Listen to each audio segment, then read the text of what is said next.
কাজ স্টার্ট করলে এটাকে রেগুলার প্র্যাকটিসের মধ্যে রাখতে হয়, নাহলে 1-2 দিন বা 1 সপ্তাহ গ্যাপ দেওয়ার পর এই কাজটা আবার কিভাবে স্টার্ট করবেন সেটা নিয়ে আপনার মধ্যে প্রচুর কনফিউশন সৃষ্টি হবে। আমার ক্ষেত্রে এখন সেটাই ঘটছে, কারণ আজকের একটা ব্লগ বানাতে চাইছি কিন্তু এই ব্লগটা আমি কীভাবে স্টার্ট করবো আসলে বুঝতেই পারছি না। তো ভাই লোক, আজকের ব্লগের উদ্দেশ্য হচ্ছে বাসায় বর্তমানে কেউ নেই, তো আমি একাই আছি, আর এখন খাওয়ার মতো কি বানানো যায় আমি সেটাই ভাবছিলাম। তো আজকে আমি তোমাদের নতুন কিছু একটা বানিয়ে দেখাবো, তবে এটা থার্ড ক্লাস ফুড ব্লগারের মতো হবে না, কারণ আজকে আমি আমার নিজের বানানো খাবার আপনাদের সাথে রিভিউ করব। এখন সমস্যা হচ্ছে রাত বাজে প্রায় 10:30টার মতো, বাইরে গিয়ে কিছু পাবো কিনা এটা হচ্ছে টেনশন। তো চলুন এখন আর সময় নষ্ট না করে বাইরে যাওয়া যাক। আর এখন যদি বাইরে না বের হই তাহলে দেখা যাবে সবগুলো দোকানগুলো বন্ধ হয়ে গেছে। এখন চলো আমরা বাইরে যাই।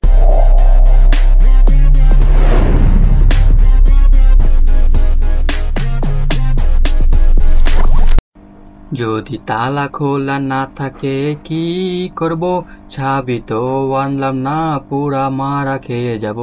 যাই হোক, দেখা যাচ্ছে গেট খোলা, আর এই হচ্ছে আমার বাসার সামনের অবস্থা। রাত 10টা বাজে, যদিও এখনো মানুষের কোনো অভাব নাই। বাসার থেকে বাড়িছি তো ঠিক আছে, দেখি পকেটের মানি ব্যাগে কত টাকা আছে। টমেটো কত রেখেছি?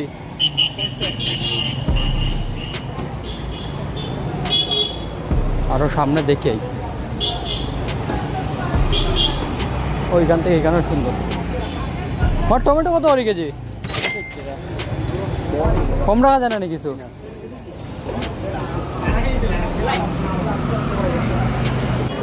আধা কেজি টমেটো দিলেই বাইন, আর 20 টাকার গাজর দিলেই বাইন। তো ভাই বাজার মোটামুটি শেষ, আর আমি প্রায় সময় মতোই বাসায় চলে এসেছি। দেখা যাচ্ছে যে এখনো গেট লাগানো হয়নি, আর যদি গেটটা লাগানো থাকতো তাহলে আবার আমার বোনকে ফোন দিয়ে বলতে তো চলে এসো, গেটটা খুলে দিয়ে যাও। তো আমার আসলে অনেকদিন ধরে ইচ্ছা ছিল যে এইরকম একটা ডেইলি ব্লগ বানাবো, কিন্তু কেন জানি বানানো হয়ে ওঠে না। আর আজকে প্রায় দুপুর থেকে আমার প্ল্যান ছিল যে আজকে আমি ব্লগটা শ্যুট করব, কিন্তু অনলাইন ক্লাসের ঝামেলার জন্য আমি ব্লগটা আসলে শ্যুট করতে পারি নাই, তার জন্য রাত হয়ে গেল। তো এখন বাজার করা মোটামুটি শেষ, তাই এখন চলবে কাজ চা। আর এই হলো সিলেটের রাতের সৌন্দর্য। তো চলো এখন দেখা যাক কি কি আমরা বাজার থেকে আনলাম। ধনেপাতা, তেল, টমেটো, গাজর, এইটাই হচ্ছে আজকে আমাদের মেইন আকর্ষণ। এই দেখেন, টাকা কিন্তু আমি কম দিছি না, কিন্তু একটা পচা জিনিস ধরাই দিছে। মানে টাকা দেওয়ার সময় তো আমি তার কোনো বাজে টাকা দিই নাই, তাহলে আমি জিনিসের দেওয়ার সময় সে আমাকে বাজে জিনিস কেন দেবে? এখন আপনারা বলতে পারেন যে এটা দেখা আমার দায়িত্ব ছিল। কেন হবে ভাই? আমি তো টাকার সময় তারে না দেখে একটা ভালো টাকা দিছি, তাহলে সে আমাকে কেন একটা পচা সবজি ধরাই দেবে? আই থিঙ্ক আমি যা বানাতে চাইছি এই কয়েকটা হয়ে যাবে। তো চলো এখন এগুলোকে ধুয়ে নিয়ে আসি।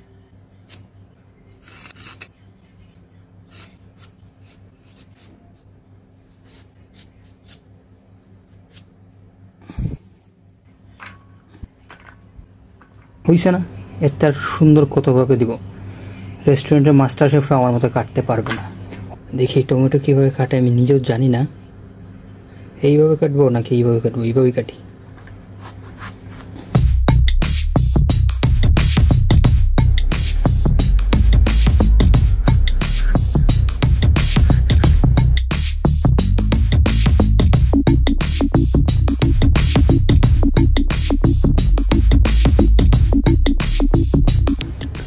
তো আমার মনে হচ্ছে আমার একার মানুষের জন্য বেশি সবজি হয়ে গেছে, তাই একটা টমেটো থাক। তো এখন হচ্ছে ইতিহাসের সবচেয়ে ইন্টারেস্টিং সবজিটা কাটবো। তো পেঁয়াজ যে একটা সবজি আপনারা হয়তো বা জানেন, যারা এটাকে মশলা ভাবছেন, কিন্তু এটা আসলে মশলা না, এটা হচ্ছে সবজি। তো এটা এমন একটা ইন্টারেস্টিং বিষয় যেটাকে আমরা নিজেরা কাটলে আমাদের নিজেদেরই কাটতে হয়। এইরকম ধাঁধা আশা করি আপনারা অনেকেই শুনছে। এটাকে কাটার আগে একটু ধুয়ে নিয়ে আসি। ভাবলাম আর ধুইব না, একদিন তো মরেই যাব, মাটির সাথে মিশে যাব, তাহলে মাটির সাথে এখন খাইলে অসুবিধাটা কি? বাত তো সহি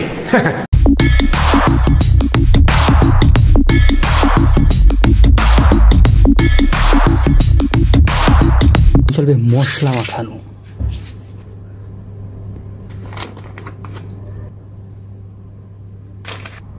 দিলাম বেশি বা কম, আর দিব ইন্টারন্যাশনাল মশলা, ম্যাগি মশলা। যে কোনো খাবার শেষে জাস্ট ম্যাগি মিশিয়ে দিন, ইন্টারেস্টিং হয়ে যাবে। এখন সমস্যা হলো আমি আরেকদিন এই রেসিপিটা বানাইছিলাম, কিন্তু আগে তেলটা ভাজছিলাম না আগে মশলা দিয়েছিলাম মনে নেই।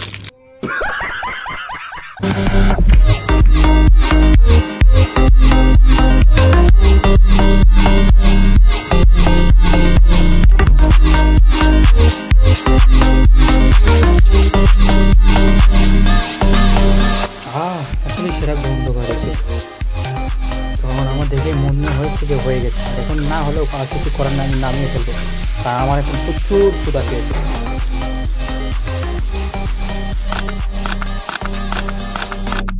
তো ভাই দেখ, সব কিছুর শেষে জাস্ট একটা জিনিসই বাকি থাকে যে খাবারটা কেমন হয়েছিল। তো নিজের খাবার খেয়ে নিজে কীভাবে ব্যাড রেটিং দেই, যদিও সত্যি বলছি যে শুধুমাত্র তেলটা একটু বেশি ছাড়া হয়েছিল আর তেমন কিছুই হয়নি। তো জানি না যে এই ব্লগটা আমি কিসের জন্য বানিয়েছি, যারা দুপুর থেকে ইচ্ছা হচ্ছিলো যে একটা ব্লগ বানাবো, তাই আমি আর কি ব্লগটা বানিয়েছি। আই হোপ তোমরা এই ব্লগটা এনজয় করেছো। তো যদি ব্লগটা এনজয় করে থাকো প্লিজ একটা লাইক দিয়ে দিও, আর কেমন হয়েছে প্লিজ কমেন্টে জানিও। আর যদি চ্যানেলে প্রথমবার হয়ে থাকো প্লিজ সাপোর্ট করো। At last take life, take care, over see you in the next video, good by.